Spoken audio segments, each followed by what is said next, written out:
2026. Every block, every ballot, every voice. This ain't left or right. This is right now. OVC. Teachers shaping minds. Vets who stood strong. Gig workers hustling just to get along. Parents, elders, first-time voters in line. Same clock ticking, same moment in time. No dark money whispers.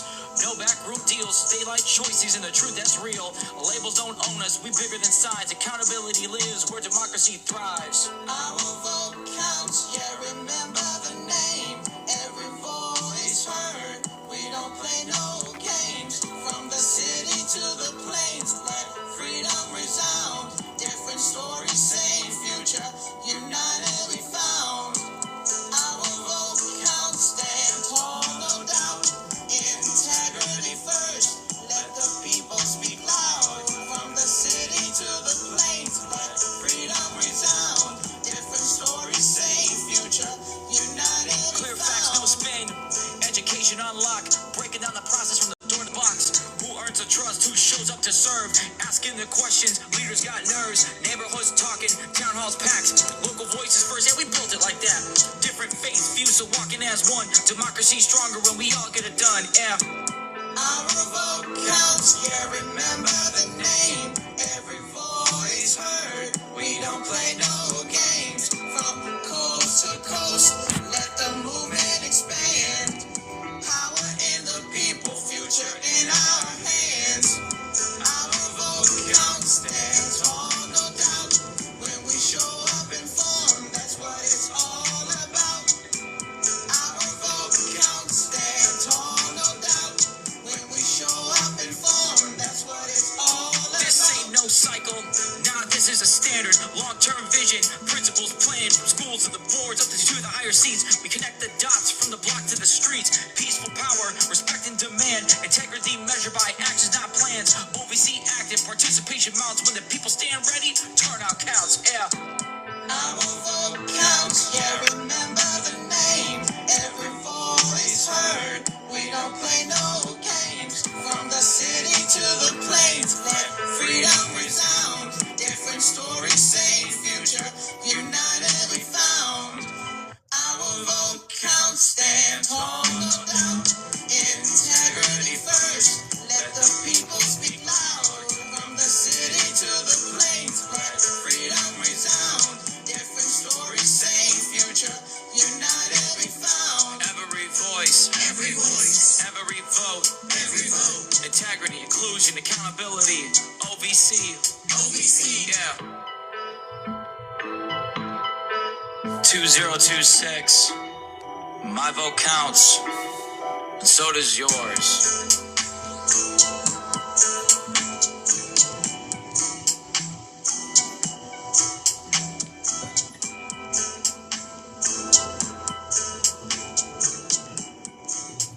All right, everyone, welcome to Our Vote Counts. As you all come in, do all the usual things that you all come in to do. If you haven't done it on the first live we had 2 hours ago, which is send out your daily heart me, repost it to your page, also add it to your story, and send it out to anyone who would love to hear this great conversation we're about to have. So tonight we have James Russell, who is running for Congress in Arkansas's 4th Congressional District. So we hope this is going to be a good conversation. I have good thoughts about this one. So as you're coming in, we only have about 277 likes, which is very low. So let's see if we can get this up to about 5K before we get started. So how's everybody doing tonight on this Monday? I hope everybody's doing good. Everybody's spirits are well. If your spirits aren't well, hopefully we can cheer you up and take your mind off of things for a good hour and a half. So as you come in, go ahead and tap the live, share the live out to anyone who would love to hear this great conversation. And be sure to follow us on our Discord. We also have a Discord, Our Vote Counts. So if you want to join our Discord, be sure to click on the Our Vote Counts header up here and go to the page and click on the link tree. That will take you directly to the Discord link to be brought into. And thank you all for the gifts thus far. I really appreciate it. And we also have a YouTube channel. If you would like to hear any of the live stream town halls or candidate discovery lives we've had done thus far, Anytime we have a live stream, we re-upload it to YouTube so you can hear the playback. So be sure to visit our YouTube channel as well. And we also are looking for moderators. So if anybody would love to moderate, you will be playing the role of me up here, which will be guiding the conversation, asking the questions to the candidate. That is the role of a moderator. So if you have anybody who would love to do something like this, feel free to have them reach out to us and we will be happy to have them. So thank you all for listening in thus far and being patient as we wait for James Russell to come in and we can go ahead and get started. And I think I've tackled all of the things thus far, which is joining our YouTube, just getting posted with all of our uploads, joining our Discord so you can keep updated with all of our updates with our accounts. We also have an Instagram account. I forgot about that. We do have an Instagram account. We post there very frequently, and we have a Facebook as well. All of those links that I mentioned of those socials are in our link tree. So be sure to visit our TikTok page, and all of those links will be there for you to navigate and find where we are in other platforms. All right, we're getting the likes up to about 338. Well, less than 120 something. I know, but if anybody have any other unmentioned devices, I should say, go ahead and start tapping away. We really appreciate it. It will help us get into the algorithm a lot quicker than we usually can be.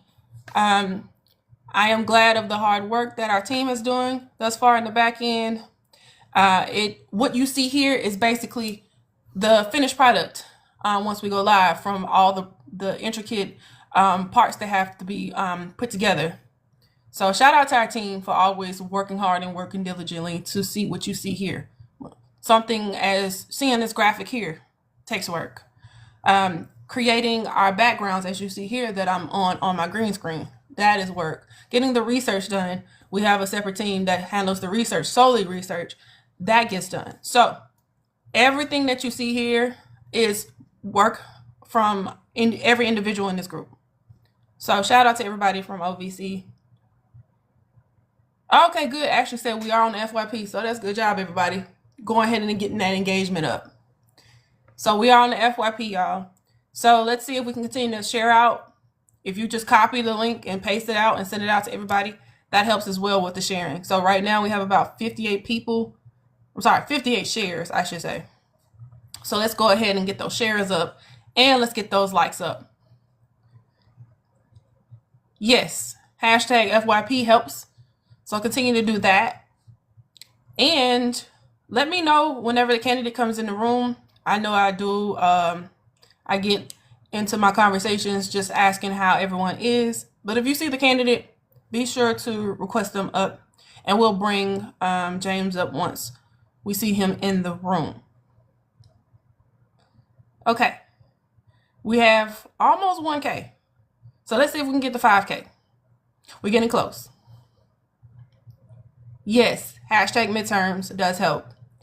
And as we said before, we are already on the FYP, which is good. All right. And as I mentioned before, the first round of midterms is up next Tuesday, which is March 3rd.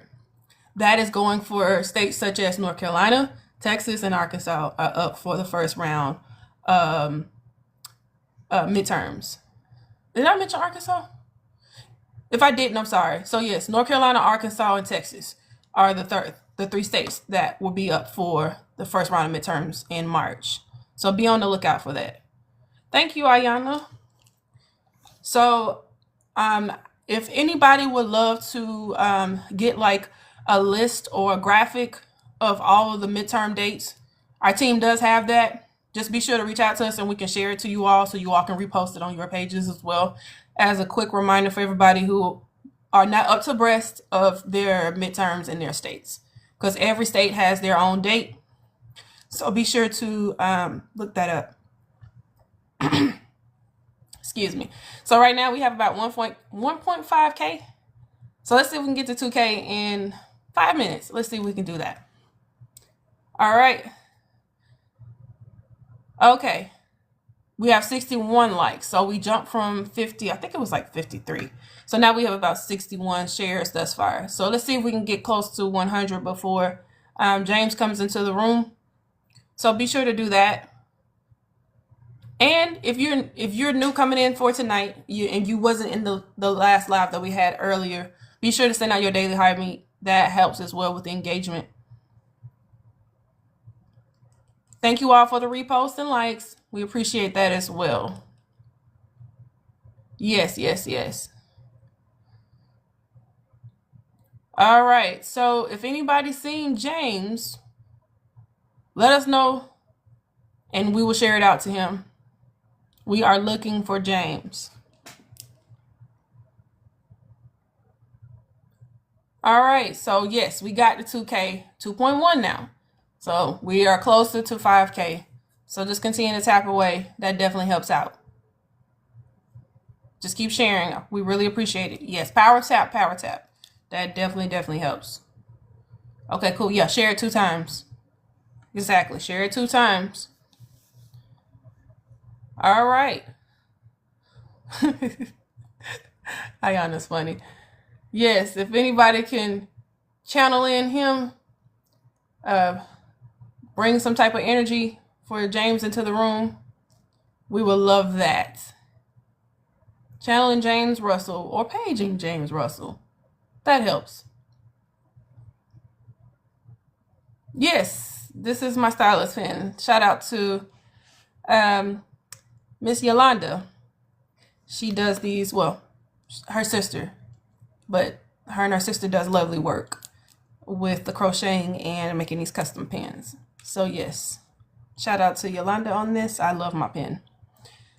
And I have another one too. I have this one, so I love that one.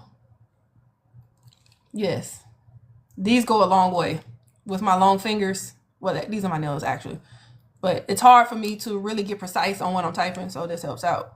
Or if I'm trying to tap on something really quick, this definitely helps. Yes, these are mine. So yes, paging Mr. James Russell. We are waiting for you, sir. So once you get the link out to Mr. Russell, let him know that we are waiting for him.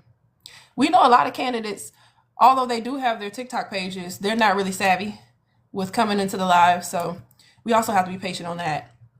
They're more familiar with platforms such as Facebook and Instagram and maybe YouTube at times. So I think that also plays a factor in that. But we are here to help, to guide them along coming up on the panel. So yes, once he's in here, just go ahead and request him up. If I don't see him, y'all can do that and send him a request. And thank you all for the gifts thus far. I do appreciate that. All right. Ayana said QVC. I missed that network. I don't know if it's still around. But yes, I did like the QVC network. Okay, so I will go ahead and start reading some quick bio on James Russell, which he has an interesting background himself. Him being in the 4th Congressional District of Arkansas. So, some facts about Mr. James Russell, or sometimes he goes by the name Russ. So I'm going to ask him that, what he prefers to be asked once he gets up here. So regarding his professional life, since 2014, Mr. Russell and his wife, Wendy, have owned and operated a business called New Dawn Counseling, which is an outpatient mental health clinic in Little Rock. He has a military background, which is in Arkansas's Army National Guard as a specialist in nuclear, biological, radiological, and chemical warfare. His background for education, he's earned a BS in philosophy from the University of Central Arkansas in 2012, following a joint pre-med / pre-law curriculum focused on ethics and politics. Yes. So regarding his roots, he was born in Louisiana. He moved to Arkansas in 1991, and he lived in majority in the rural parts of Louisville and Stevens, Arkansas. Some motivating facts as to why he joined the race, and he's also going to talk about this once he comes up here. is that he first entered into politics as a political newcomer in 2022. He initially ran to be Arkansas's governor in 2022, but he only received about 6.8% of the vote in the Democratic primary. So now that he shifted into 2026, he announced his U.S. Senate run against Tom Cotton, but he withdrew back in last year in 2025, in October 2025, to seek the 4th Congressional District seat, which is currently held by Representative Bruce Westerman. So that is pretty interesting. He ran as a governor back in 2012, and then he shifted to running in the U.S. Senate, and now he's running for Congress as of October 2025. So that's an interesting background for you. Yes, Big Kev, he's gotten some backgrounds in philosophy, which is very interesting. And he describes himself as an unapologetic progressive while also being a fiscal realist. So his key priorities for his campaign is economic fairness, expanding Medicare and improving mental health services. He is an advocate for anti-corruption, which is reducing the influence of corporations and big money in politics. So his affiliations, let me see. He's a lifetime member of the Arkansas Democratic Caucus, and supports organizations like Arkansas Renters United and PRISM. Never heard of PRISM. I'm gonna have to look up that acronym. So that's pretty much the gist of who James Russell is. So once he comes up here, we're definitely gonna get down to the facts on who he is. So that is definitely interesting. Hi, Buttermilk. You meant to come up here? I don't think she did. I'm gonna drop her down. Okay. All right. So, some other interesting things about him. So he has the local publications in Arkansas has definitely written a lot of pieces on him and who he is. Which it made it a little better for our team, our research team, to get to know him a little better. So this is an interesting thing about him as well. He also talked about his paternal grandfather serving in the Merchant Marines during World War WW2, and his maternal grandmother served in both WW2 and the Korean conflict. While achieving the rank of lieutenant colonel in the U.S. Army Signal Corps, or Corps, I don't know how to pronounce it. I'm sorry if I'm speaking a little twang. Before transitioning to his political career. So that is interesting. And let's see. More interesting things about James is that he talked about him running in the gubernatorial race in 2022, that being a challenge because he had to operate this campaign in a very low budget, which could be very challenging. Because as we talked about before, and I'm glad that we're getting more discussion on this, it is not easy to run. And I'm glad that candidates are making it known and not being ashamed to say, yes, it takes money to run. So ultimately that was to the challenge of what James had to go through in his gubernatorial race in 2022. James also talks about him recognizing that many issues also focuses more on his distraction than an action, often ignoring the needs of those that are sworn to serve. Instead, he seeks to strengthen bonds as a nation. Let's see.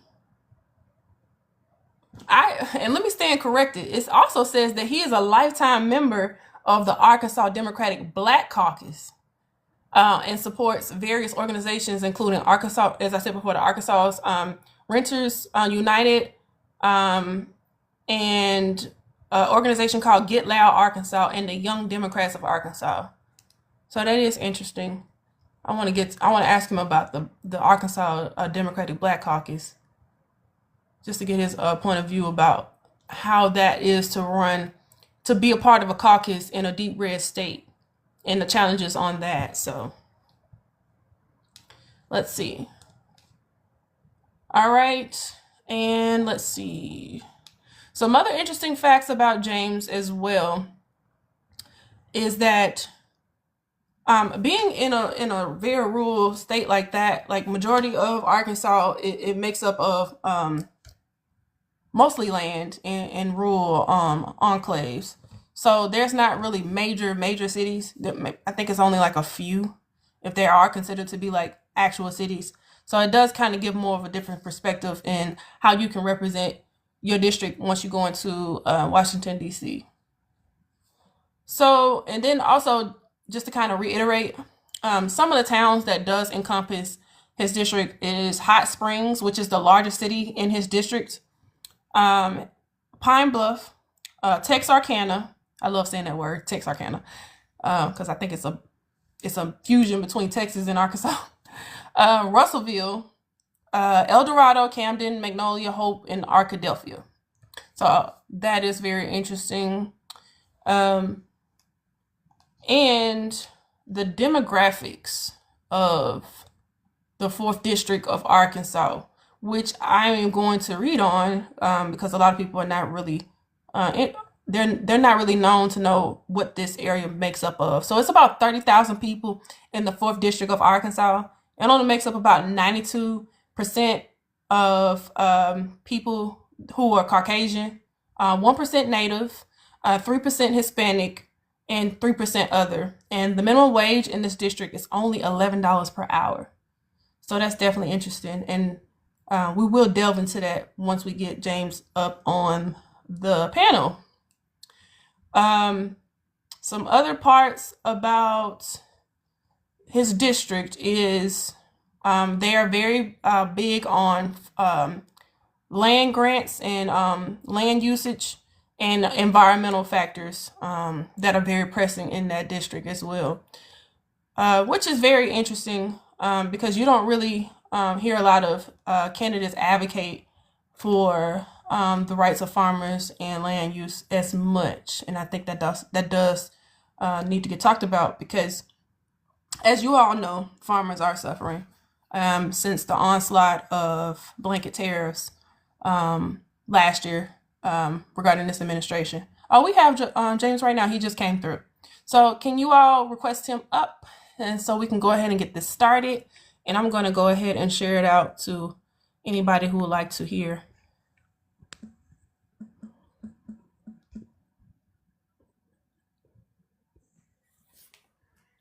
Hi, James. Hello. How are you? I'm doing well. I apologize. I've been logged in for over 30 minutes, but it wasn't popping up the notification to join.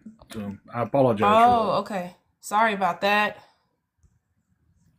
Let me bring you onto the big screen. And do you know how to turn your camera on to turn the graphic on that we sent you? that. I did. I'm working on it right now to get that going. Okay, if you need help, let me know and I can guide you. Okay. Just give me 1 second. Okay. It's giving me enhancements and effects, but it's not letting me do anything else. Okay, so once you click on effects, do you see like those options that look like green screens? I think, yeah, there we go. Okay. Okay. Oh, perfect. There you go. All right, everybody. We only have about 4.1K likes. We was trying to get at least to 5K before we get started. So let's go ahead and continue to tap away.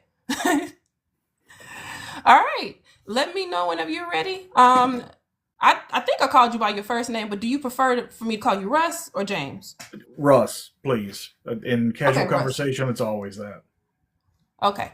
That is perfect. So give me 1 second. And as we're getting started, everybody, be sure to continue to send it out to everybody so they can hear this conversation that we're having. Because I love to hear from candidates out of Arkansas, because I'm in Alabama, so I think we I can understand how Arkansas is ran to a certain degree. So, Yep. all right. Hello, everyone. Welcome to our Vote Counts Town Hall. I am your moderator, JazB Flower. And for those who are not familiar with Our Vote Counts, we are a nonpartisan coalition of citizens from diverse states and backgrounds, united by a shared commitment to empowering voters, promoting candidates of integrity, inclusion, and accountability in the upcoming elections. Formed by a collective of educators, veteran small business owners, students, and community advocates, Our Vote Counts represents the strength of unity across geography, race, and ideology. While our stories are different, our mission is the same: to ensure that every voice is heard and every vote truly counts. Our Vote Count is more than just a name. It is a promise, a movement, a rallying cry for democracy. So together, we're shaping the future one informed vote at a time. So tonight, we're joined by James, who also goes by Russell II. Russ is a Democratic candidate running for the U.S. House of Representatives in Arkansas's 4th Congressional District. That spans about 32 counties. Is that correct? Yeah, 32, where 3 of them we've got partial, but yeah. Partial, overall. yes. Partial of Pulaski, correct? And partial in Pulaski, partial in Sebastian. okay. Yeah. Texarkana, Pine Bluff, those areas as well. Oh yeah, it goes all the way up the east. We border Oklahoma almost all the way up on the west side, and most of Louisiana on the south, and then Texas right there, the Texarkana area. So I like saying that name. I don't know why, Texarkana. I like the fusion between the two names.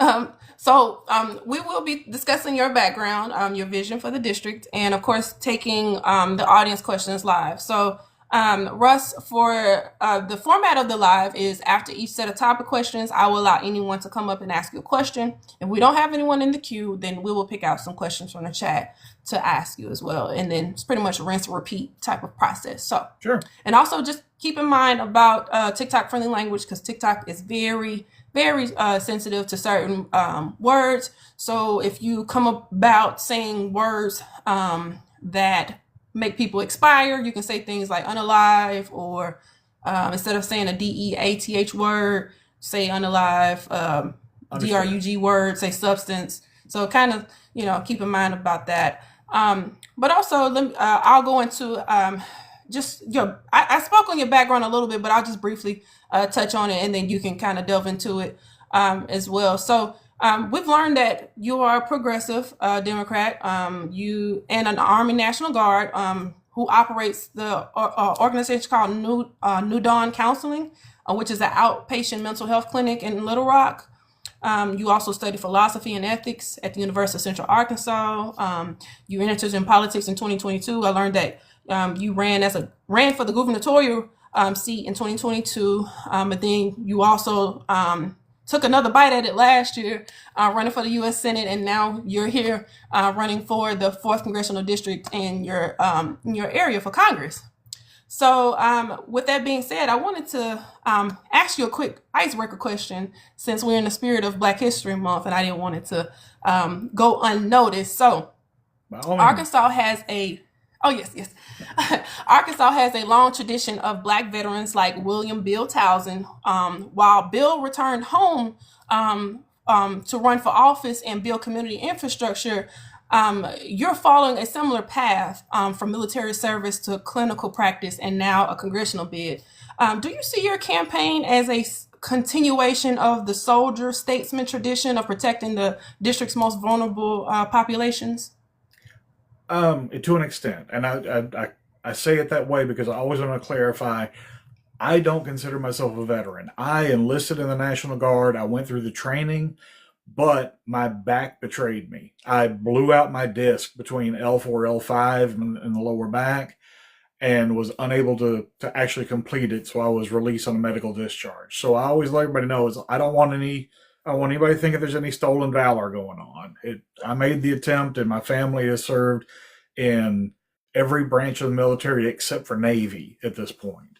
But there is this constant sense of trying to help others, to uplift everyone. And a lot of that goes back to, again, this is sharing kind of personal stuff, but I don't mind. I had a malignant narcissistic mother and suffered abuse and trauma as a result. So getting into the mental health field and doing all the things that I've done that have put me in positions to better protect people who may be suffering from different traumas, regardless of where that might come from, helping them to heal from it and to overcome it and access the help that they needed has driven a lot of my decisions along the way. Thank you for sharing that. I think you being vulnerable to, or even just being upfront and honest, sharing your background, I think that'll help people be more open to seeing what they came from and knowing that who they are now, it shaped them to be who they are, to know that they can overcome the toughest things that they thought that couldn't have been unattainable in the past. So I appreciate you sharing that. All right, so we're gonna go ahead and roll into the first topic, discussing healthcare. So my first question to you regarding this is, a study found that 30 of Arkansas's 47 rural hospitals with inpatient services are at risk of closure. And 11 are classified at an immediate risk due to financial losses and low reserves. Also, with that being said, rural closures mean, for those who don't know about the closures, it just means that a lot of people have to travel further to get emergency care and inpatient care. So with that being said, that my question is, would you champion more state policies to ensure that telehealth services are reimbursed at the same time as in-person visits for the people that cannot access hospitals that are very, very far away in rural areas? 100%. And again, my wife and I have owned an outpatient mental health clinic since we're at year 12 that we've been doing it. And in the wake of COVID, we switched to an all telehealth basis for safety precautions. And we've continued that afterwards. And we've seen no impact in the level of care accessible. We've seen that continue to work and allowed us to expand to help people outside the area, but within the state, who wouldn't otherwise be able to get that kind of care. Talking about the problem in general, I mean, the hospital in Hope, I learned down in Hempstead County, we're looking at they can't keep an OBGYN on staff. That means that over 50% of the population in the area, if they have a medical emergency need for that type of care, they're having to travel extra to go somewhere else. And in that particular area, their choices are more likely going to be all the way down to Texarkana or all the way up to Little Rock. And that's not a situation you want to be in when you're running into an emergency. We had the hospital over in Camden, Arkansas, down in Ouachita County. It filed for bankruptcy. Unsure about the status that they're going to be in. Recently had a town hall down in El Dorado in Union County, where it was going over whether or not they were going to put in an additional 1 cent tax to try and help offset the deficit that their hospital is operating at.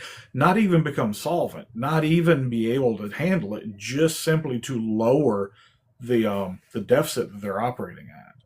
So any and everything we can do to increase, I hate to say access to, because it's kind of one of the things that bugs me is availability of is what I would rather say. Access to, we've all got access to sports cars and whatever. It doesn't mean we can actually utilize them or afford them. So yeah, I am a proponent of universal health care as a means of dealing with it. And the increase we've seen in rural healthcare deserts after the passage of the One Big Beautiful Bill, and then subsequently our own administration here in the state level slashing funding to Medicaid and people in need. It's having unintended consequences for the economy as a whole, and everyone's quality of life is suffering. All right, thank you for that. And just to kind of delve more into the mental health portion of healthcare. So also we know that mental health is often resulting in emergency rooms and sometimes jail time in rural areas due to the lack of local facilities. Given that your background is with the New Dawn Counseling, what specific federal legislation would you propose to expand mobile crisis units in rural counties? One of the big ones is, I understand that officers are encouraged to undergo ongoing training and things like that. We need to look at how things are being budgeted at the municipal, at the county level, at every point, to where either we can bring on more mental health professionals to be part of the law enforcement agency, or to ensure that the officers themselves have training in de-escalation and evaluation techniques, things that can actually help them understand what the situation is they're going into, so that we're not criminalizing something that's actually a acute medical distress situation. Okay. Thank you for that. All right. So that wraps up the healthcare portion of our discussion. So if anybody would love to come up and ask Mr. Russ a question, if we missed something regarding the topic of healthcare, feel free to come up. But there was a question in the chat. Someone asked, "Do you support maintaining the AR home program?" Yes, actually, my wife and I worked with that for a while. When it was being accessed via the Ambetter system of insurance, that was who they had subcontracted out to.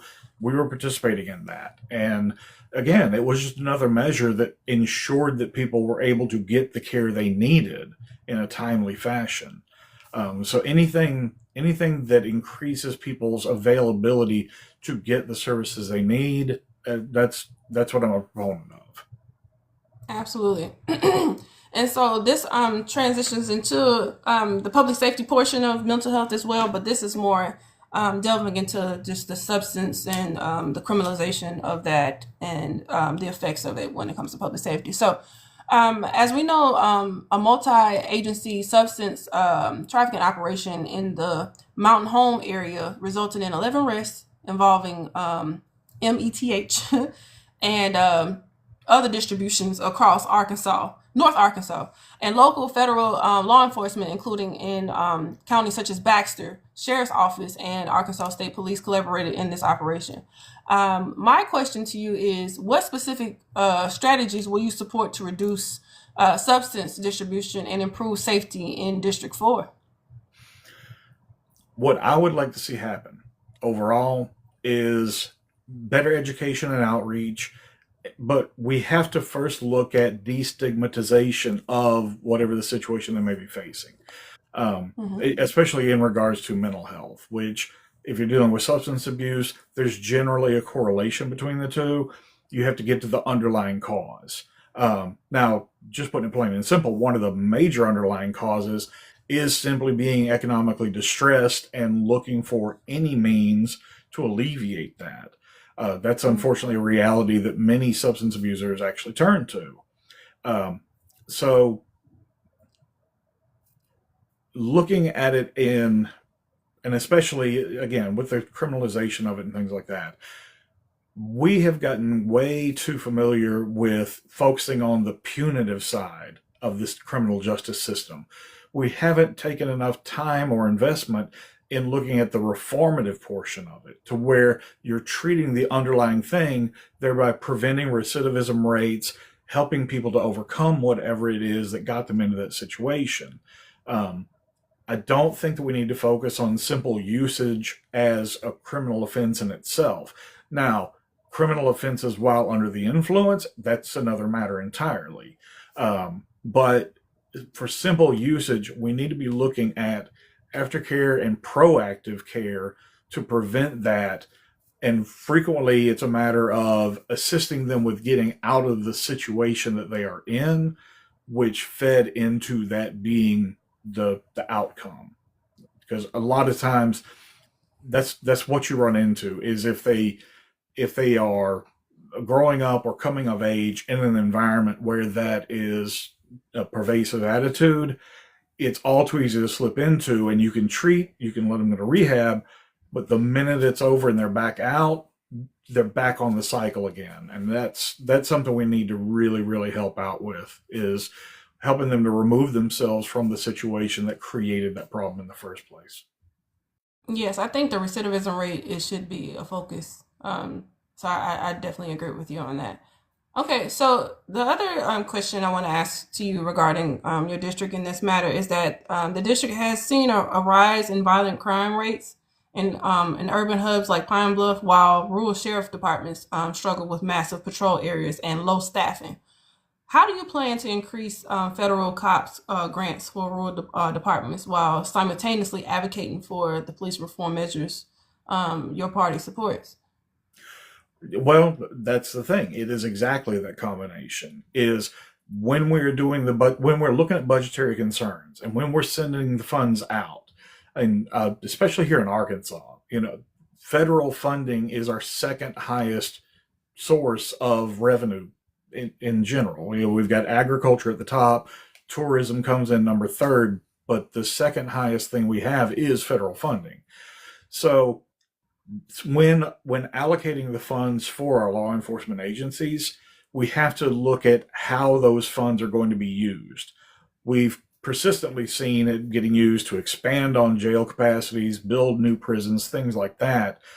But putting in the caveat that in order to get this funding, they then have to either put the officers through professional training courses so that they are better equipped to deal with it, or again, hire on mental health professionals that can assist in processing that and then have the means of following up so you have continuation of care to, again, prevent problems from recurring or growing.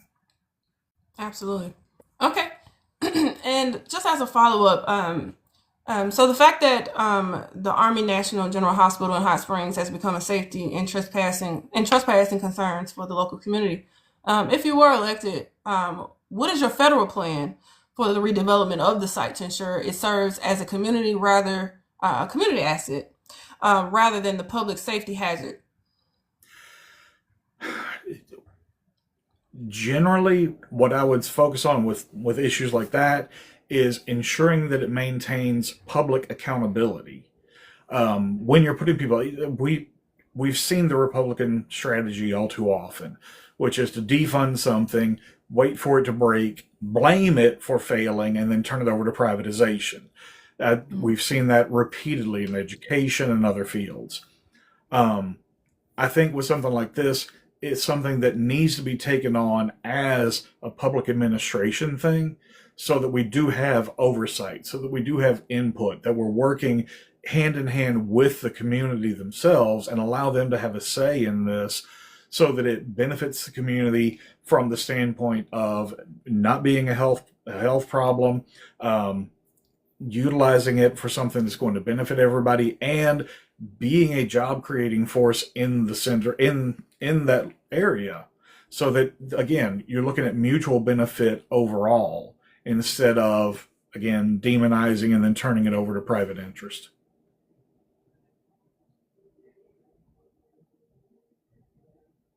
Oh, can't hear you.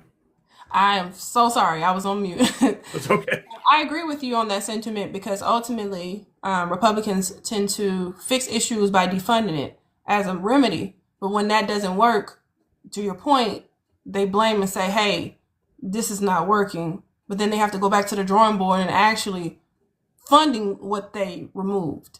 So I agree with you on that part. So that kind of wraps up the portion of our public safety. So if anybody has a question regarding public safety, feel free to request up. But I think something else that you mentioned, I wanted to quickly follow up on you about regarding just substance abuse and the pipeline to that and the pipeline to prison factor regarding that. Do you also feel like the other part that doesn't like to get talked about in rural areas is the prison systems? A lot of prisons are built in very, very rural, poor areas. And there has also been reports in a lot of red states, particularly southern states, that a lot of, I guess you can say, ICE detention camps are popping up. And a lot of rural areas in these small towns are having town halls or like their city hall meetings of residents coming in complaining, saying that we don't want them here because we don't want and they said this in quote, we don't want our children to see people, immigrants in shackles. They don't want that optic. Could you speak to that? I'm not really privy to Arkansas if there's any popping up in your state, but ultimately, any places in rural southern states are kind of similar to maybe what you're going through. So I just want your thoughts on that. Sure. Now, there are ICE facilities that are already ongoing where they've rented out places to utilize as detention centers. Fortunately, the ones that we're seeing right now are removed from any kind of, open public display. They're in faraway places, especially here in Pulaski County, which is not the most rural by any means. But prison expansion in rural communities has been a very hot topic here in Arkansas. They've been trying to push forward on one in Johnson County repeatedly that the public doesn't want they don't want to have anything to do with it, but it's being pushed persistently by our governor and a separate agenda. And to the larger point, if you don't mind me going a bit on Oh, sure. Go ahead. what we have now is we had the school vouchers program that kicked in with Learns, which was supposedly school choice and everything else, but it also allowed that you could homeschool your child and keep that money to go towards the supplies. Shortly after they passed that, they loosened restrictions on children being able to enter the workplace younger and younger without any kind of parental consent. When you look at that alongside defunding the education and defunding the health care for children, you're looking at creating a reason for them to drop out, enter the workplace before they are fully developed or prepared to engage with society, at the same time that you're trying to expand prison access and prison space capacity. To me, that just speaks volumes to the overall sentiment that we're looking at, where we're not looking to create informed citizens. We're not looking to actually elevate people to the point of being able to engage in discourse like we are here. You're not concentrating or accenting the things that are required in order to remain a free and fair nation. So that's particular concern to me, is that they're incentivizing being removed from the process and removed from society rather than allowing people to learn more, become more educated, and engage with one another in society at large. All right, thank you for that. And I just wanted to ask you about that. So that is a good transition for us to delve into education. But before we do that, if anybody would like to come up and ask Mr. Russ a question, feel free to request up. Therefore, we don't have anyone in the queue, so I'll move forward to talking about education, which is a good segue. Given what you mentioned about the voucher programs in rural areas, I think they call it like the voucher void, and you just mentioned the Learns Act. So just to kind of get some context for those who are not familiar with the Learns Act, in Arkansas, it's an education freedom account, from what I understand. So it provides roughly about $7,000 per student for private school tuition. However, many counties in the district have about 0 private school options. Go figure with that. I mean, well, I'm keeping my opinion to myself. But meaning that local tax dollars could potentially leave the district while residents have no choice to exercise this offer. So my question to you, Mr. Russ, is in this district where many families have no physical access to private schools, how would you ensure that the universal benefit of vouchers doesn't become a wealth transfer for rural taxpayers to urban and suburban private systems? Again, I think it has to go back to, supplying the budget, at least on the federal end, for my part. One of the big parts of public education, again, that we touched on earlier, is if it's public, it's subject to transparency. It is subject to approval by the community at large so that you understand and know. And I say this as someone who went to private school myself when I was younger. I make no bones about it. It was a completely separate learning experience. That was one that as a choice my family made for me when I was 4 years old. I can remember the decision. I just don't remember having much say in it. But when you're faced with that, and in particular, I'm sorry, this is one that I will harp on. In particular, when we have a governor pushing this through, where the alleged school choice and everything else, whose own father, when he was governor, shut down so many school systems and combined them so that it was a much more difficult load on the teachers that created much longer travel times for the students to get to the school, to then come back in and put this forth to where the rural schools, who already had their choices stripped away, have less opportunity to do anything. For me, that's particularly egregious. My big thing, I'm fine with school choice. Don't get me wrong, that's fine. But I think that it begs the question of an underlying problem, which is, why aren't we ensuring that every public school is as good as it possibly can be, to eliminate why you would need to choose, at least on an educational basis? Now, one being, more accessible or easier for you to get to, or having a particular, a good curriculum on one thing or a specific program, sure. But when we've got people that are essentially looking at it and saying, oh, I'm going to do this one or I'm going to do that one for completely other reasons, I'm sorry, I'm going to call it like I see it. It sounds like you're just, again, funneling money up to the wealthy donor class and giving the possibility for segregation under a legal framework. And that's massively problematic. I agree. I think, and some people who do advocate for vouchers may have good intentions, but ultimately it causes a bigger gap in shifting that money to Right. more privileged areas. Right. And also to your point with, yeah, go ahead. I'm sorry. I was just going to say, I was going to add too. One of the other things that I think flies under the radar a lot here in Arkansas specifically is that we had competing systems or proposals for how to go about reforming education. The Republican plan included certain things and the Democratic plan included others.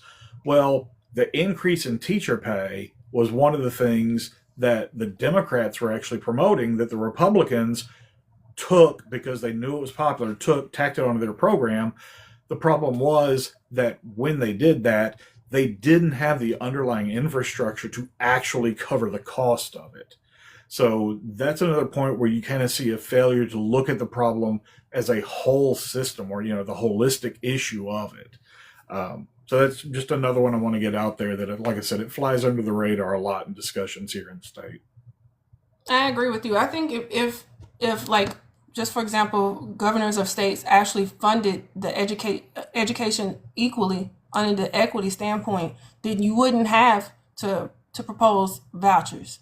And I think it causes, to your point, more of a disparity whenever you do that, because now you're moving children who may not have certain access to certain resources in these rural areas or underprivileged areas to places that do, and you leave those children behind who cannot get those vouchers. So you're Right. causing a constant cycle when you're doing that. You basically, so to speak, leaving them behind. Mm-hmm. So I think if you allocate the funding more equally, that will help mitigate that issue.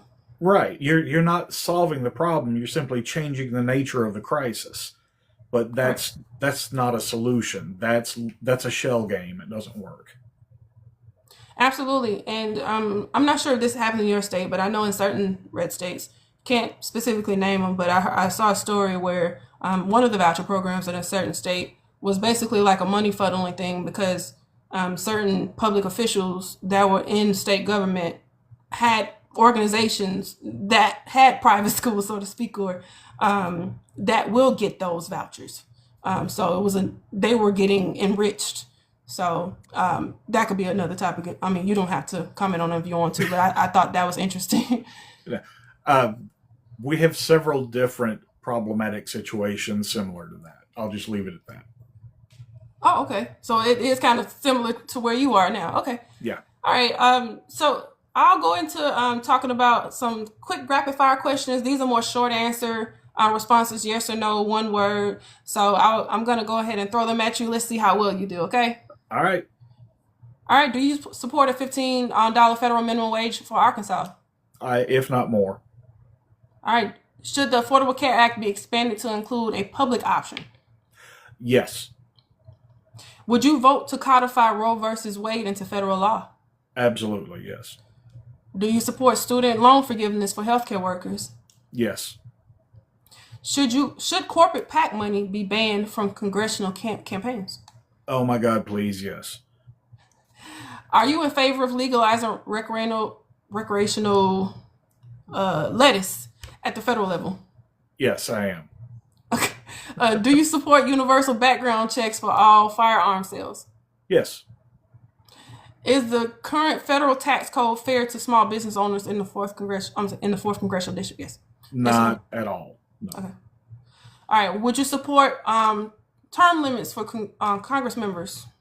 Yes, I'm actually on that. I'm a member of a coalition of candidates in this cycle who are specifically, that's one of the core factors that we're running on.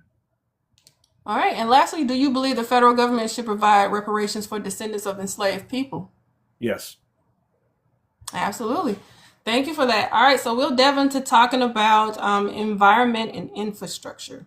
Yeah. So in April 2025, crews worked to repair roads and bridges damaged by flooding in Baxter and Marion counties after heavily rain washed out rural roads. Some county roads were closed and residents were briefly isolated into crews had to make paths clean, essentially. But my question to you is, what specific state infrastructure investments would you propose to make your rural roads and bridges more resilient to future storms?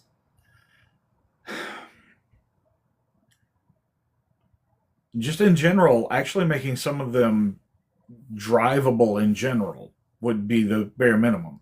And I say this as someone, my family lives up in Marion and Baxter counties, so I know a lot of them. My dad actually operates a potable water company. He provides it to people who don't have wells or need supplementary or anything like that.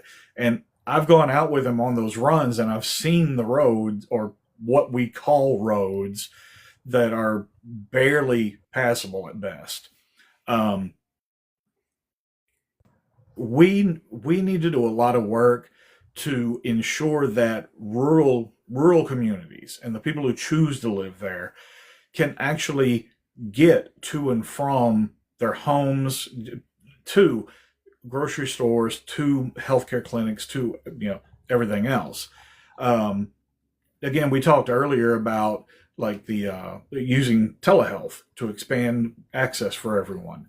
That would require investing in ensuring that some of these rural communities have reliable internet connection. There's places where you drive through and it's simply not there. So the roads, certainly expanding coverage for 5G networks or what have you, absolutely needs to happen as well. And some of them simply phone coverage, because you'll be in the area and it will completely drop out and there's nothing you can do. Unfortunately, in the era of the cell phone, that's a lifeline. That's something you need frequently. And have you seen the broadband access improve in your area? I know based off of the last administration, they did one of the most notable infrastructure funding bills that did include broadband access in a lot of rural areas. Have you seen any changes in your district regarding that? Has that money been allocated yet? Not that I have seen. Now, that is not to say that it hasn't happened, just that I have not been made aware of it. And certainly the people that I've spoken to and my own personal experience in those areas has been that there hasn't been a significant change. So Absolutely. So I just want to talk more about the, which I never heard of this. It's called the Smackover Formation in South Arkansas, which is being targeted for lithium extraction, which could create thousands of jobs. How would you ensure the federal government regulations protect the local water table while allowing the new green economy to flourish in your district? It's funny you mention that, because Smackover, my old family farm where my grandfather was born and everything else, was down in Lafayette County, right in the middle of the Smackover Foundation or formation. what I would like to see again is something that ensures that they're hiring locally so that it's benefiting the local economy. I happen to, having lived down there, I know for a fact we already have a company in the area named Albemarle. They do a lot of bromine mining from the exact same formation that carries the lithium deposits. Standard Lithium is working through them to build on that. Now, that's all well and good. They have to bring in different things and change the nature of the processing and whatnot. But ensuring that the people that are hired for implementing those changes to take on the new task and everything else, there needs to be some type of legislation or incentivization to make sure that they are hiring people from the local economy or regional at least, so that it isn't a contract going out to some out of state company that brings in workers on a short term, they flood the area, and then once that's gone, it all disappears. And then all of the money and everything that's being generated from a local natural resource is again in the wind. And then the only way you can access it is, well, you can look on the stock market, see what the value of the companies are, but there's no true benefit coming for the people themselves. So yeah, for me, a lot of it would be just legislative incentivizing to ensure that the money generated by the infrastructure, the repairs, the upkeep, all of the above is maintained on an in-state basis. Yes, and can you touch on there was some recent deregulation from the EPA that affected a lot of coal plants. Well, not a lot. I think you have about a few coal plants in your state, Mhm. which gave them the exemption regarding mercury and air toxic standards. Um, with those rollbacks, it's definitely going to cause an increase of hazardous pollutants and arsenic and potentially lead that people would ingest. Have you heard any complaints from future constituents regarding this? I know it's going to affect places like White Bluff and Redfield. Right. Could you speak to that if you are familiar with that? I haven't heard anything specific from constituents yet, primarily because there are so many overarching issues within society and the current administration that we're usually addressing those rather than the day to day. But I do know from traveling around and just knowing the state in general that we already see most of the impoverished and the more rural, the more forgotten, the more left behind are having to regularly deal with toxins and leftovers and industrial waste or byproducts that have significant long-term health effects, and there's nothing being done to address it. Um, for me, we're in Arkansas. The state motto was we're the natural state. It seems absurd to me that we aren't leading the country in finding green, renewable sources for power. And the fact that we have our own state senator actually voting against that and making it more difficult to pursue is dumbfounding to me. At the bare minimum, I would at least like to see some incentivizing for increased production and increased industry in remediation of those effects. If we're not going to allow anybody to actually address the underlying cause and move to a different system, then we need to invest so that we can actually provide people with an economic opportunity in repairing that damage and making it more livable for everyone. Okay, thank you for that. And also, just wanted to touch on this too. And I think a lot of people are not really familiar with it. This administration also is currently rolling back other environmental policies that will affect states like yours when it comes to projects, when it comes specifically for solar energy. Mm-hmm. They canceled a $93 billion project that could have definitely benefited your state and ultimately would have been a major job creation. Also, rolling back other regulations with the FDA and USDA when it comes to poultry production speed increases. I had to read upon that and knowing the effects of that because it cuts down on the time when it comes to quality for our food, for our poultry that gets served to us in supermarkets. So increasing that productivity takes away from the time for people to do quality checks as well. Can you speak to that as well? I can in general. Okay. We're an odd state in that per capita, we have more Fortune 500 companies than any other state. And part of that's because small populations, so it does shift the numbers, but we do end up with that. And some of those industries are like Tyson Foods, which is a massive producer. And again, having lived in a fourth district, especially down in the southwestern area, chicken houses everywhere. It's just something that becomes part of the landscape. And I've had to deal with the practices that go into maintaining them or dealing with it after there's an outbreak of, say, bird flu or something like that. It's serious work and to maintain while protecting yourself and the community from anything. The rollback of EPA regulations and allowing for more pollutants is baffling to me. In particular, one that got me and stands out is the incumbent that I'm looking to unseat, Mr. Bruce Westerman. He went out and bragged about the fact that he pushed through and helped pass legislation that returned control of water quality to the state rather than adhering to federal regulations. He did this at the exact same time that Tyson was being sued by Oklahoma for polluting the waterway in the Arkansas River with so much effluviance and waste that it was considered toxic there. And rather than us looking to address the situation or anything else, when Tyson said, well, if it's a problem, we'll just leave and take production out of Arkansas, our own attorney general then countersued Oklahoma instead of anybody in the administration trying to actually address the problem. It's just the problem overall with any of these, and this is a broader look at all the topics we've discussed and everything that goes on. I and so many other people are tired of being pawns in other people's political games.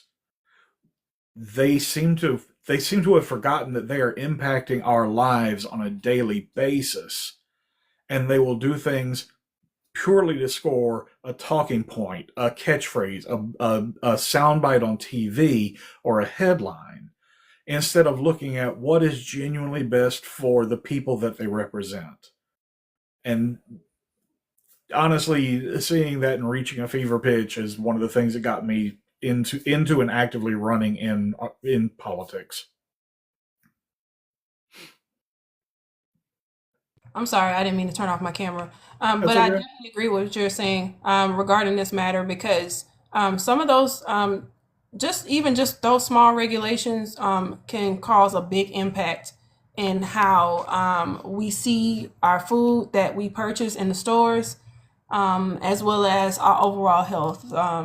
And seeing poultry and meat packing plants in southern areas get taken advantage of because of this matter, I think needs to get highlighted as well.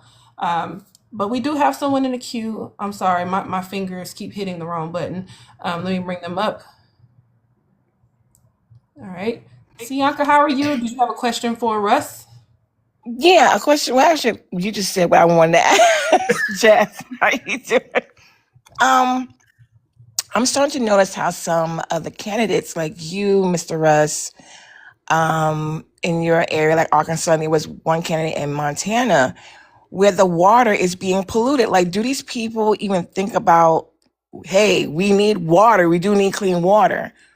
Why they don't have their own dumping site where they need to dump from, the poultry farms or from the chicken farms or things of that nature? Why pump that into drinking water? Is there another way they can just build another pump or something, have some other way they can have their waste, So to that, there's always a way. It's a matter of whether or not there is a will. For the majority of companies, that's looking at incurring an additional expense.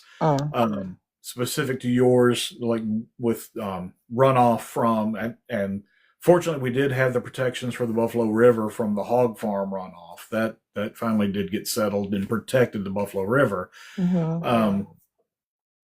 But I know, like, for example, down in South Arkansas in Lafayette County, you've got Lake Erling, which is a source of drinking water for several of the communities around, but is also the end destination for all of the sewage from many of the communities around. So there's a lack of connecting the dots, it seems, from the administration or the people that are making decisions.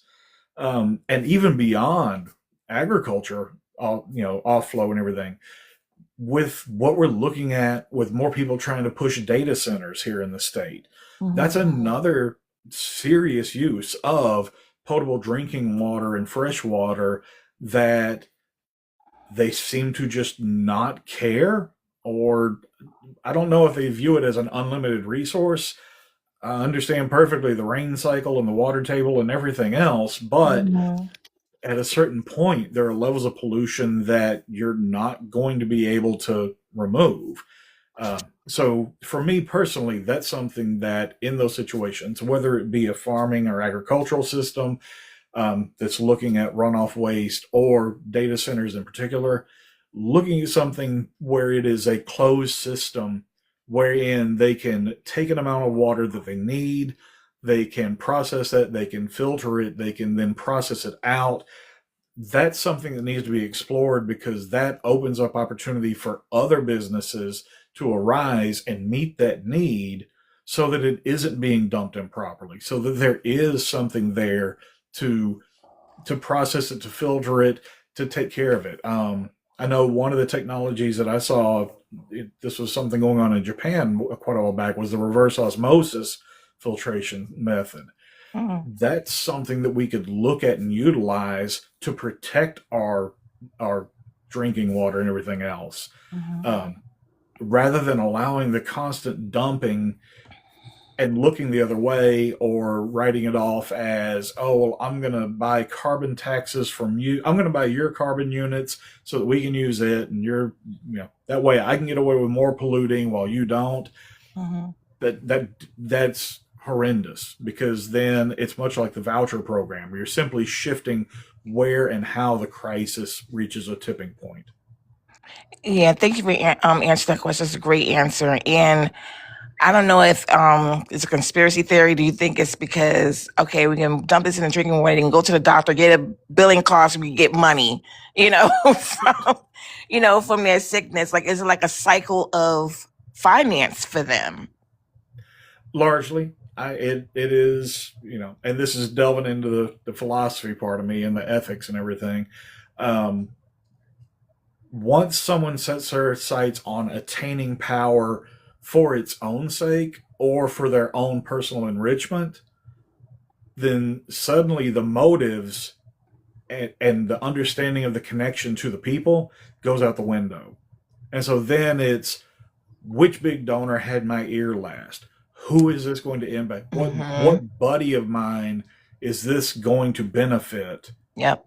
And how can I sell this or spin this so that the people will accept it, when you're still hiding behind chosen weasel words instead of being upfront about what's going on? Absolutely. Thank you for answering my questions. Thank you, Jazz. Thank you, Tianka. Whee! All right. Okay, so we're gonna go ahead and roll it into talking. Well, I think we've already covered most of the portion about the environmental factor. Did you wanted to expound upon what Tianka was saying, or it's on you on this? Not that I can think of. Like I said, Okay. For me, it's just we need to address it. It's a matter of, do we prevent or do we invest in something to repair the damage that's being done. Okay. All right. So we'll go ahead into talking about the agriculture portion, which we've already touched about regarding the poultry plant. So I'm not going to ask you that, but you feel free if you want to expound upon it. But specifically regarding agriculture, Arkansas's agriculture sector grew into nearly a $21 billion industry, but it still faces pressure from drought, rising input costs, market volatility. I'm sorry if I mispronounced it, and competition which affects producers' bottom line statewide. My question to you regarding this is, what state actions, which federal actions, I should say, would you support to stabilize farm income and addressing rising costs, and supports crop insurance and risk management programs targeted at livestock producers and hay growers in rural districts? I think one of the biggest things that we need to address is, and it's been in the news frequently here lately, we have to address the trade problems we've had because of the outrageous tariffs that have gone on. Agricultural producers, farmers, they haven't been able to rely on the commodities markets the way they're supposed to. They can't fulfill those contracts because suddenly they're stuck in the middle of an ego war that they don't want any part of. That's not what they're supposed to be there for. Part of what I would like to, of course, addressing the trade deficits and the tariff issues in general. We need to get that back to equitable terms so they can rely on it. One of the other big ones for me is also promoting and incentivizing farm to kitchen farming, because it's absurd to me, again, we're in a state where agriculture is our number one source of revenue. We generate it by the ton every day, yet we still have between 1 in 4 and 1 in 5 children suffering from food insecurity at the exact same time. That doesn't make sense. There should be an incentive for farmers and ranchers and everybody to ensure that that's making it back into the local communities where people can access it and afford it. Now on that was another one that with our district having a lot of ranchers and cattlemen and everything, when we were seeing meat prices spike, but the ranchers still suffering and not being able to actually make ends meet, I don't understand how then flooding the market with beef from Argentina was supposed to help American farmers and ranchers. That didn't make any kind of sense, because then you're glutting the market and reducing the prices. It helps the consumer in the short term, but destroys the ranchers in the long term. We need to change the nature of how we're looking at the problems in order to find the correct solutions to them. Another big one we've got, and I know we were talking about the EPA, and this is also touching back a little bit on the question from the commenter there. I'm sorry, names I'm not great on at first, but I do respect it.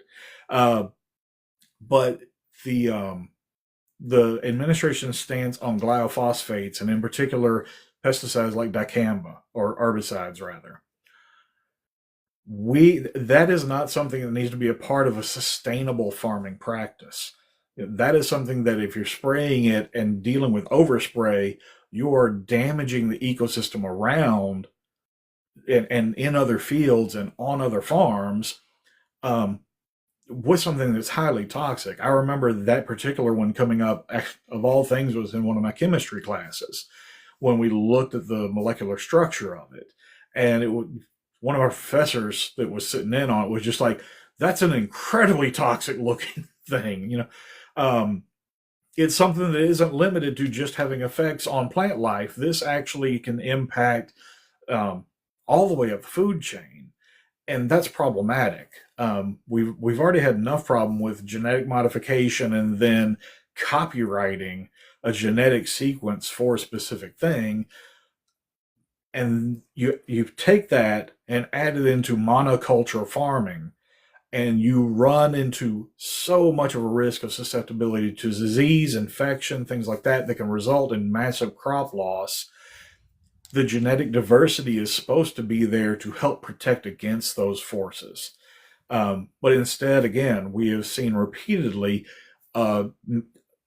a full-fronted force of more production, more production, more production without any regard for consequence. I agree. We absolutely have to make sure that it's sustainable. We have to make sure that the farmers and the ranchers and everyone in agriculture are being paid fairly. But again, we cannot do that at the expense of the health of our state and our people in general. Absolutely. And just to touch on your point regarding agriculture, I learned that your state is also leading the country in farmers filing bankruptcy. Yep. Right now, you all have about a little over 30 plus cases of farmers filing that due to loss of revenue, and some of them leading to the point of having to auction their farm. A lot of farmers are taking their own lives. Labor shortages due to the immigration policies that have been forced upon in this current administration. But my question to you regarding this is, do you think there is a sea change in the way that farmers in your district are feeling about not voting the same that they did prior in bringing this current administration into the office? Do you feel like they have came to the light, or do they feel like they're still going to support the current policies of this administration? So one thing I've noticed from again getting involved back in 2021 all the way through now, and looking at historical voting patterns, voters in Arkansas seem more interested in voting punitively rather than looking at their best interest. They will vote for someone as a means to punish a particular candidate rather than looking at what's actually going on. Now, all of this is also coming with a massive distrust in the political process and the government in general, which is one of the things we've got to reestablish.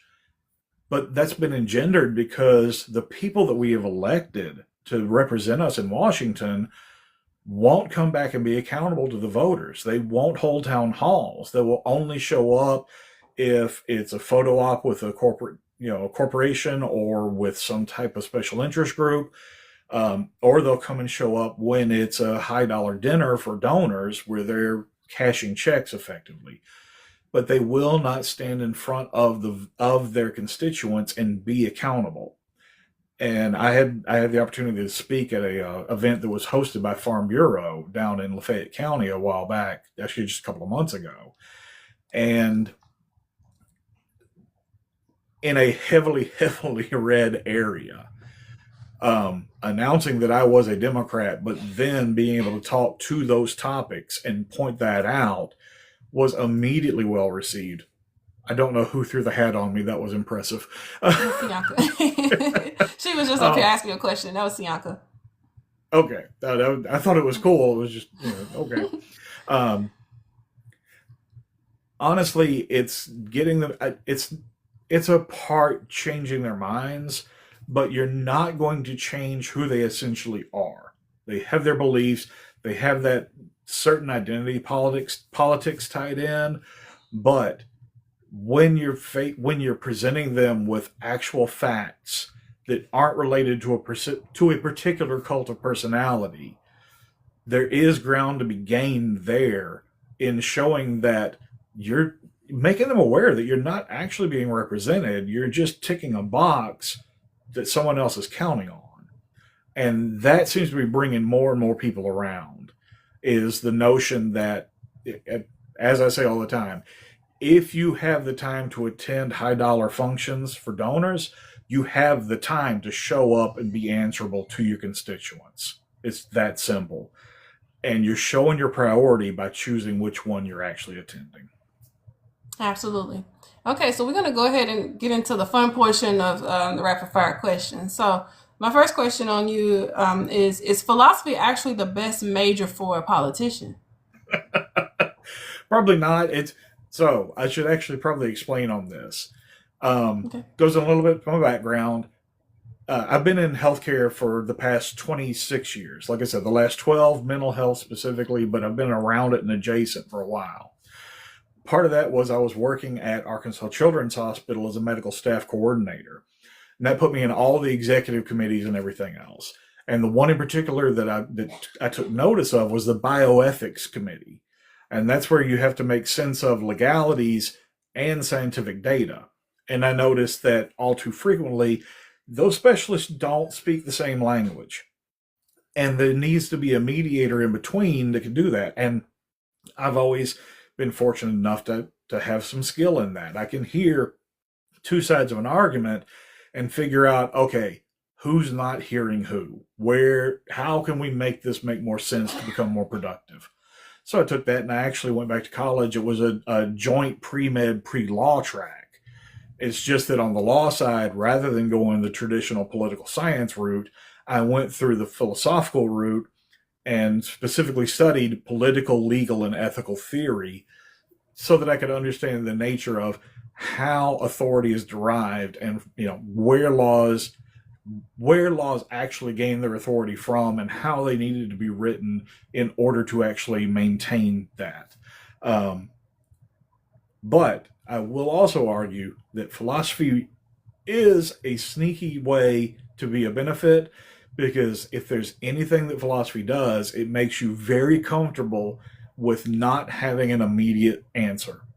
You have to be able to actually sit with something and think about it and really dig in with it in order to form where the opinion is and tease that apart. So is it a traditional route? Not by any stretch. Do I think there's a lot to be said for coming from that standpoint? Yeah, a lot. Absolutely. Thank you for that. All right. So as a clinician, do you think Congress needs a group therapy session? Oh, my Lord, yes. Congress needs something. Whether it is a group therapy session or any, they definitely need something to get past the infighting that we're seeing. Funny enough, you mentioned earlier, I initially was running on the Senate ticket, realized that the two other candidates were already strong on the issues that I supported, and then I elected to leave that race and enter this one. Part of what I joked about back then is, there's only 100 people in the Senate, and you give me enough time, I can drive 100 people crazy. Like, I can make them come around to a specific way of thinking. That's no problem. I like to think I can carry that same kind of energy into the House, where we don't have to agree on something, but I am not going to let up until we have that discussion. And whether that's going around to the different caucuses and subdivisions on an individual basis, whether it's, going down to the Congressional gym and we can hash this out over pumping weights, whatever the case may be, it makes me willing and able to talk to anyone. But the catch there always being, bipartisanship is all well and good, but it has to first come from a good faith position. And when we have people that are not engaging in the discourse in good faith and who are protecting criminal elements within the administration, that's a whole nother matter. There is a point where it's not a bipartisan issue, it's a moral one. And it's one that supersedes any individual personal belief, because it is such a universal truth. Yes. And so quickly, could you tell me what is a good place to eat in Hope, Arkansas? Oh, Lord, in Hope. If it's not Hope, it could be anywhere in the district. I was going to say, if Do it's you have not any recommendations? Hope, well, and even if you're in Hope, so the best thing to do is run straight down Highway 29 to Louisville, and you can stop at Burgess, where they've got the original. They've got fabulous turkey sandwiches and barbecue sandwiches and everything else. That would be one of my big ones to recommend. Okay, sounds pretty good. Can you go a whole day without using a clinical term in conversation? I can. I don't frequently, but I can. Okay. Is University of Central Arkansas superior to the University of Arkansas? I wouldn't say superior. They both have their pluses and minuses. I feel fortunate to have encountered the faculty that I did at UCA. All right. Do you have a lucky suit or tie for campaign events? Um, Actually, I have a lucky belt buckle. It What was does that look one like? my dad, way back in the 70s, early 80s. He attended either a car show, gun show, something, and he found a brass smith, and he commissioned him to make two belt buckles where the thing said JRR, for James Richard Russell. My father kept one, and he gave the other one to my grandfather because grandfather was senior, dad's junior, and I'm the third. Um, when my grandfather passed away several years ago, we were down for the funeral service and everything else. And yeah, it's not a rodeo belt buckle. It's not that big and gaudy. Uh, but when I was down there and we were getting ready to leave, just as we were going to the door, my dad went, "Oh, wait a minute, hang on, we forgot." And he runs back into the house and comes back out with something wrapped in a handkerchief, and he hands it to me. And I opened it up, and it was Granddad's belt buckle. It was the one that's the JRR. And the weight of that almost took my knees out from under me because he was never seen with anything else. Like, he had that on every belt he owned. That was his all the time. And so for me, it's something that frequently, and especially when I'm showing up for something politically where I'm having to speak, that's a connection to me of the reminder of the esteem I held him in, and trying to maintain the faithfulness and the belief that he held and the steadfastness. It's a reminder that it is doing something for something greater than myself. And like I said, that's if I was going to say I had a totem, that has to be that one. That's a beautiful story that you shared about the belt buckle. I definitely appreciate that. Um, and hopefully, one day you'll post a video about it. That'll be a good story to share on your TikTok page. So I would love to Yes. see that. All right. So the next question is a hot bath and hot springs better than a weekend on the lake? Oh, that completely depends on the weather surrounding everything because a hot bath and hot springs is almost always good unless it's so hot outside that you're never going to dry off because you're just going to sweat afterwards. Then you need to be at the lake. But when you've got some of the cooler weather that we've had going on, yeah, the hot springs are fabulous at that point. Okay, I'm gonna have to look into that. That sounds interesting. Do you prefer podcast interviews over town hall meetings? I actually like both. Um, Town hall is, of course, a little bit easier to get one on one because um, not even a one on one. It's so much of our language and our communication is nonverbal that when you're in a town hall situation, people don't realize how many tells they're giving off. They don't know how much they're communicating by their facial expression, by the way they're sitting, the head nods, things like that. And that can be massively beneficial in registering, okay, am I doing good? Do I need to change topics? Is this message reaching them? Or do they look bored or disengaged? Um, in a podcast situation, wonderful to have somebody like you. We're very expressive and able to engage back and forth. Um, and now, the stream of hearts coming through in the chat is wonderful. It's a fabulous fabulous replacement for that direct visual stimulation that you get otherwise. Um, but honestly, as far as live interview, this is my first time having a live podcast interview, so this is a new experience for me, and it's been wonderful. Otherwise, the interviews that I've had where it's been recorded to be put out later on, I much prefer town halls to that. And Okay, I'll definitely be using this particular format moving forward. This has been wonderful. great. And lastly, on the rapid fire, if you win, will you keep your counseling practice open part time? Yes, to the extent that we are able to. Like I said, right now, the business is literally simply me and my wife. She sees the clients and makes sure they have everything they need. I do the scheduling, the billing. I do everything else that makes sure that. And if she runs into something where she needs something for a client, she lets me know, and I go make sure we have that.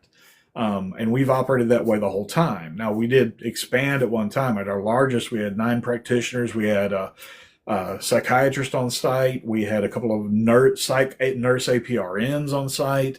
So we were dealing with a much larger flow and navigating it differently. But regardless of how large or small we've been, I've always been the entire back office staff. So I would love to see it still operating, but it is definitely going to depend on whether or not I can find someone who can take over that role, or whether we actually look at, and to be perfectly honest, if I do get elected, it's probably something that we'll look at slowly winding down. We'll still be able to offer it on a as needed basis, because some clients you don't want to abandon them. It's unethical, anything like that. We still want to make sure we're available to them, because my wife is a good fit for many particular cases. But we would certainly probably wind down the amount, and I would have to make sure that I was following everything legally and ethically, so that I wasn't running afoul of any issues. Absolutely. I think you all would do all the good due diligence of things once you get elected. So I have no doubt about that. But something did strike my curiosity about, you said the billing portion. I should have asked, knowing that you do run a clinic, about the billing, like the experience of dealing with different healthcare companies and how the billing is regarding that. But if you want to speak to that, that's fine. Quickly, I just thought about that. You have firsthand knowledge on that. Oh yeah, When it comes to the years healthcare infrastructure, yeah. Um, it varies wildly by which insurance carrier you're talking about. We actually, a lot of practitioners go for the shotgun method, where they'll get paneled with any and all of them. The problem is, we did that at first when we were just getting established, but we'd see where some of the insurances wouldn't pay, or there was a copay on it that was as much as our cash rate was. So we would then talk to the client and be like, okay, if you want, we can bill your insurance for this, but your responsibility is still going to be X amount of dollars. So honestly, it's, are you trying to meet a deductible for the year that this is going to help you towards? Or would you rather look at a self-pay model, because that changes who has access to your medical records? And I always want everyone to be as well informed as they can be on all of their healthcare decisions. So we had situations like that. We've had situations where there might be a 6-month hold on when they're going to disperse, things like that. It's really run the gamut. It's made me very, very well informed and able to help other people when like the ACA, when healthcare.gov is opened up and when it's open season. It's helped me to help others make informed decisions about their own healthcare, and to know what they're looking at and know how to break it down and understand, okay, where are your benefits, what counts towards a deductible, what's a co-insurance versus a copay, and help them, again, be informed about what coverage they have. And unfortunately, here in Arkansas, there seems to be this prevalent attitude of, they want you reliant on your employer for your health care. The catch being that if it is provided by your job, then you're limited to what they're offering. And I've seen all too often that they're offering substandard policies simply to meet the requirement, but it still costs so much that it's not actually being a benefit to the patient in particular. Again, that's one of the reasons why I advocate for, whether you call it Medicare for all, universal health care, single payer coverage, whatever, it's ensuring that everyone is getting equal treatment and can afford what's going on. Because, here in America, we see we're paying more than any other country for healthcare in general, and seeing worse results. And it seems difficult to get somebody to understand that if you have a policy that has anywhere from a $3,000 to a $15,000 deductible on it, you're paying your premiums and you have to meet that deductible all before you're actually getting any kind of true benefit from it.